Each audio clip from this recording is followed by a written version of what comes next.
अर्जुन और कर्ण में सबसे बड़ा धनुर्धर कौन और सबसे ज्यादा शक्तिशाली कौन था और गीता ज्ञान देने के लिए श्री कृष्ण ने अर्जुन को ही क्यों चुना। तो वीडियो में अंत तक जरूर बने रहे, मैं आपको बताऊंगा कि अर्जुन को ही क्यों चुना श्री कृष्ण ने। बट आगे बढ़ने से पहले मेरी एक रिक्वेस्ट है कि वीडियो को लाइक्स और चैनल को सब्सक्राइब करके अगर आप आगे बढ़ेंगे और वीडियो को अंत तक जरूर देखेंगे तो आपको एक एक स्टेप पता चलने वाला, क्योंकि मैं ये सारे फैक्ट को कवर करने वाला हूँ और बहुत ही मजा आने आने वाला है। तो चलिए फिर शुरू करते हैं। तो हम सबसे पहले ये देखते हैं कि अर्जुन और कर्ण में सबसे ज्यादा शक्तिशाली कौन था। तो पहले हम फ्लैशबैक में जाके देखते हैं कि अर्जुन और कर्ण एक्चुअली में कौन था। तो देखा जाए, सबसे पहले हम कर्ण की बात करते हैं। कर्ण की माता का नाम था कुंती, और जो उनकी माता कुंती थी उनको ब्रह्मा जी के द्वारा एक ऐसा आशीर्वाद दिया गया था कि जब कभी भी वो चाहे तो वो वर यूज कर सकती हैं। तो ब्रह्मा जी ने जो वर दिया था उन्होंने, तो उनको विश्वास नहीं हो रहा था कि जो ब्रह्मा जी ने उनको वर दे दिया वो सच भी होगा या फिर वो काम भी करेगा कि नहीं। तो उन्होंने मतलब जो कर्ण की माता थी, कर्ण की माता ने बस ऐसा अपने मन में सोच लिया या फिर मान लिया कि मुझे एक पुत्र हो जाए और बहुत ही ज्यादा शक्तिशाली, बहुत ही ज्यादा बलवान हो जाए। तो ऐसा उनके जस्ट कहने पे ब्रह्मा जी का जो आशीर्वाद था वो उनकी माता कुंती के ऊपर वो आ गया, और जो उनकी माता कुंती थी वो गर्भवती हो गई। गर्भवती हो जाने के बाद उनको इतना ज्यादा डर पूरे समाज का और लोग क्या कहेंगे इसकी वजह से जो कुंती माता थी वो कर्ण को नदी में बहा दी। बट अब अगर हम बात करें नदी में बहाने के बाद, जो दुर्योधन था, दुर्योधन ने कर्ण को देखा, कर्ण को कह सकते हैं बड़ा किया और उसको पाला पोसा। पाला पोसा तो जो कर्ण था वो दुर्योधन का बहुत ही अच्छा दोस्त बना। जब अच्छा दोस्त बना तो कर्ण जो कह सकते हैं महाभारत में जब युद्ध हुआ तो कर्ण की साइड से या फिर कह सकते हैं जब दुर्योधन की साइड से कर्ण लड़ा। यही एक रीजन था कि कर्ण और अर्जुन दोनों भाई होने के बावजूद भी आपस में लड़ते रहे।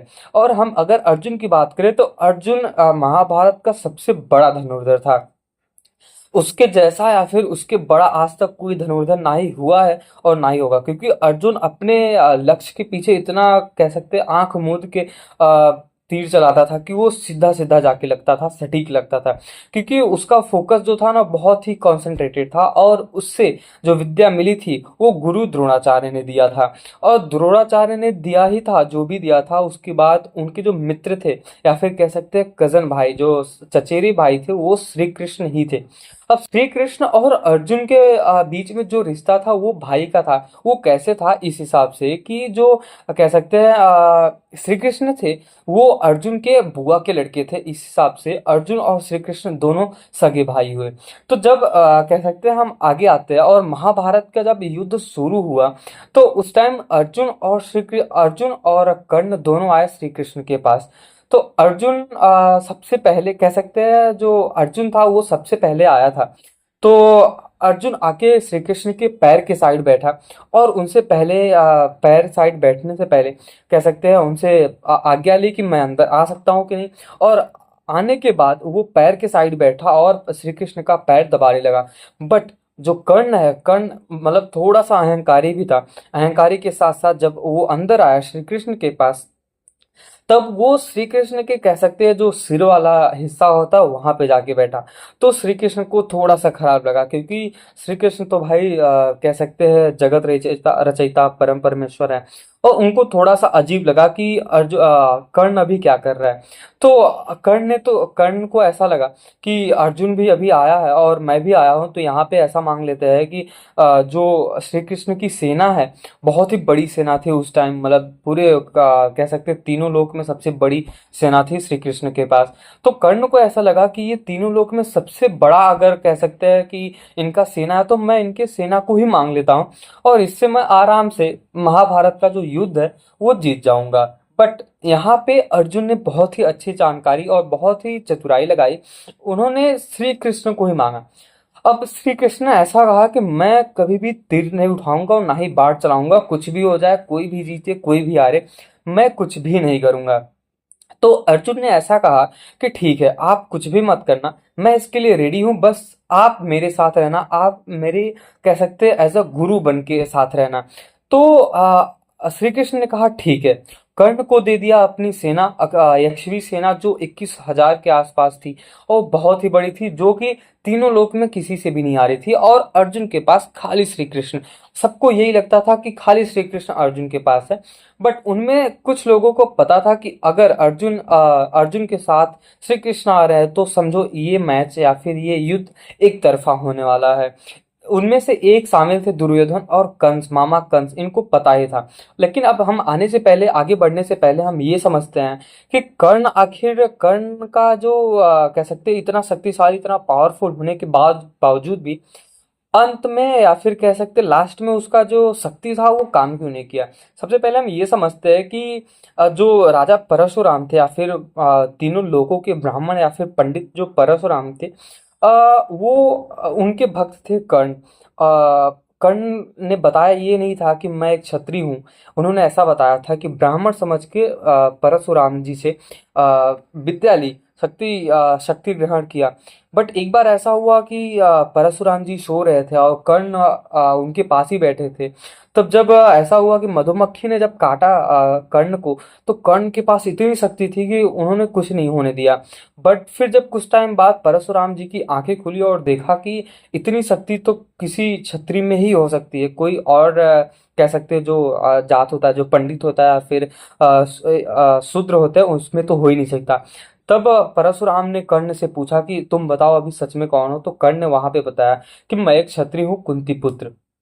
तो वहां पे परशुराम ने कह सकते हैं कर्ण को एक शाप दिया कि ये जो मैंने तुम्हें शिक्षा दी है, वो जब तुम्हारा सबसे इम्पोर्टेंट टाइम आएगा, सबसे इम्पोर्टेंट पल आएगा, तो ये काम नहीं आएगा। इसलिए जब सबसे इम्पोर्टेंट टाइम आया महाभारत का युद्ध, तो जो कर्ण की शक्तियां थी वो छीड़ हो गई थी। इस हिसाब से कह सकते हैं जो अर्जुन और कर्ण का युद्ध हुआ, कर्ण मारा गया और अर्जुन जीत गया। वैसे भी अर्जुन तो जीत ही जाते, क्योंकि अर्जुन के साथ हनुमान जी थे और श्री कृष्ण थे। जब मतलब तीनों लोक के विजेता या फिर तीनों लोक के रचयिता जब सामने या फिर पास में बैठे हैं, तो कह सकते हैं कि वो मैच एक तरफा ही होने वाला है और कोई और नहीं जीतेगा, खाली श्री कृष्ण ही जीतेंगे। और सबसे इम्पोर्टेंट बात तो ये है कि कर्ण भी कुछ कम शक्तिशाली नहीं था। वो लगातार प्रयास पे प्रयास और युद्ध पे लगातार कह सकते हैं चुनौतियां दे रहा था। और अर्जुन के साइड कह सकते हैं श्री कृष्ण और हनुमान जी स्वयं हो जाने के बावजूद भी जो अर्जुन का जो हमेशा पलड़ा होता था वो थोड़ा सा पीछे ही होता था। तो अर्जुन कह सकते हैं शक्तिशाली तो था ही, बट उससे भी ज्यादा मेरे हिसाब से कर्ण शक्तिशाली था। और सबसे खास बात तो ये है कि अर्जुन को ही क्यों चुना श्री कृष्ण जी ने। तो सबसे पहले यहाँ पे इम्पोर्टेंट बात तो ये आती है कि जो अर्जुन है और श्री कृष्ण है, इनका जो रिश्ता था वो भाई का था। भाई के साथ साथ जो अर्जुन था वो श्री कृष्ण को कह सकते हैं गुरु मानते थे।